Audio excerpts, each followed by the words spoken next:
Fanfiction dramas are some of the pettiest dramas you can find online, but this one is pretty high up there in terms of pettiness. This person refuses to post the next chapter of their fanfiction unless they get more than 100 comments on social media. This reminds me of those artworks that show artists being frustrated that they're not getting attention on social media. It promotes the unhealthy mindset that the value of your art is dependent on clout rather than the enjoyment of creating it. This hoopla shows precisely why caring for your clout is toxic. Having 50 comments on a fanfiction is actually pretty fantastic, but because it's 50 less than what you wanted, you just lose the passion to make more. You have to ask if you're making it for the clout or for your own personal enjoyment of the fandom. There's only one right answer to that. Oh, and by the way, I still write fanfiction, I just don't publish them because I just find writing them fun. It's all for fun. If it's not fun, why bother?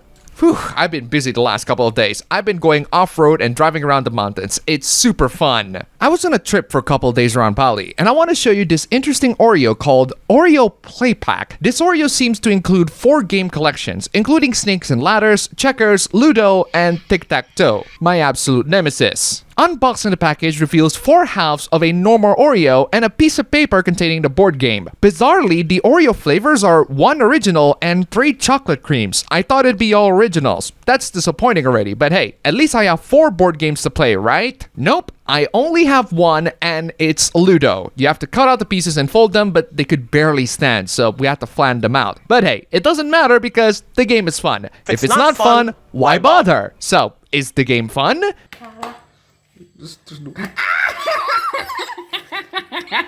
Yep, we had fun at least, and the Oreos are tasty. I just expected 4 games instead of 1. I just got swindled by Oreo. Speaking of Bali, it is one destination that a lot of tourists around the world go to in order to find love, because apparently the women here are very traditionally minded. I can assure you guys, they are not. There's a thing going around called passport bros, where Western men who are tired of Western women decide to target traditional women in other countries. I gotta give props for putting in the effort to find love, but you're gonna have to look somewhere else. Most of those innocent foreign women are already corrupted by the local men, and even if they haven't, they're still not as innocent as you think they are. And even if they are innocent, you still gotta deal with assimilating with our culture. It's even more suspicious when this guy says that he found 9 to 10 out of 10 Russian and Ukrainian women in Bali. Guess what? You just entered my turf. So let me give you a quick tip. If you met a Western woman in Bali who claims that they never had a boyfriend, they are lying to you. Other passport bros call this guy out for being a clueless dimwit, but he denied it.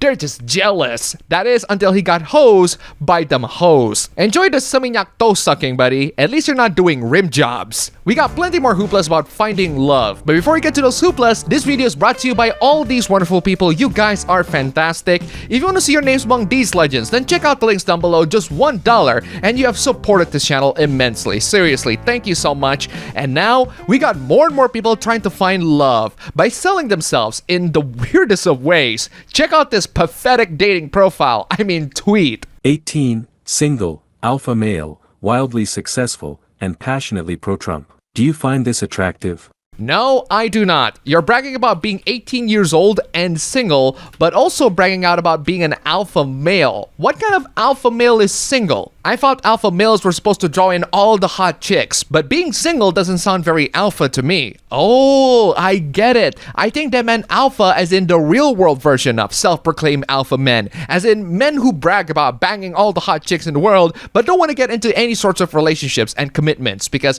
that's just way too hard and complex. That's some real alpha behavior right there, dodging responsibilities. I don't know about wildly successful. I don't care what you think about Trump. I do, however, care when you ask, do you find this attractive? Well, if you're into barely legal men that somehow age rapidly, this guy is for you. Otherwise, swipe left, or in this case, swipe down. Yeah, I'm sensing a lot of desperation from people trying to find love. And one of those people that feel desperate for finding love are the Persona fans. They're scoring all the 2D waifus in the world, or husbandos if you play Persona 3 Portable, but they don't seem to be very successful at scoring the real ones. This is pretty amusing. Persona is notable for their social sim mechanic, particularly dating. While the players of Persona are not gonna find a lot of hassle on dating the waifus, or husbandos, real-life dating is significantly more challenging, especially the introduction. Sorry, I cannot bear to follow you anymore now knowing that you are engaged. I cannot stand seeing you and being reminded I never had a chance. Goodbye.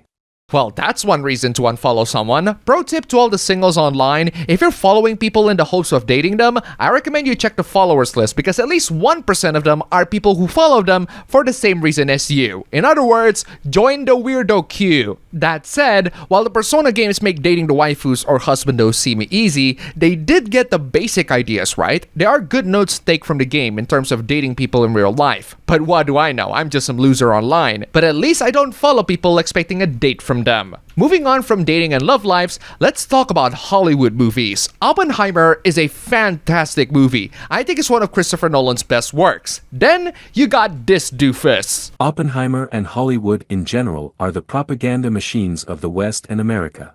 Only naive people and fools believe in the neutrality of the film.